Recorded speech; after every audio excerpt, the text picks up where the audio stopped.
We'll guide you through how to add a voiceover in Google Slides. If you find this useful, then consider subscribing and liking the video. With a voiceover, you can explain and present the presentation. So to go and do this, we are going to use another app. So press search at the bottom. We can go and use the sound recorder app. There are other apps out there like Audacity, but this one's already on our system, so we can click on it to open it. Go to the bottom left and choose your microphone. Then you can go to the top right, press the three dots and press settings, press recording format and select WAV.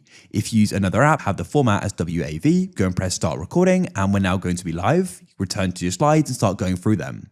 What's worth doing is just saying when you go to the next slide. So like, I'm going on to the next slide, I'm going on to the second slide or whatever. When you're finished, you can come back to it and we can stop the recording. You want to go to the top right, press the three dots and press show in folder. There it is there. Now what you can do is you want to go and open up a new tab in your browser, go to the top right of Google and press Google Apps and press Drive. Here you want to come back to your folder here and go and upload the recording. Just click, hold and drag it in. I'll go and replace it. That's fine.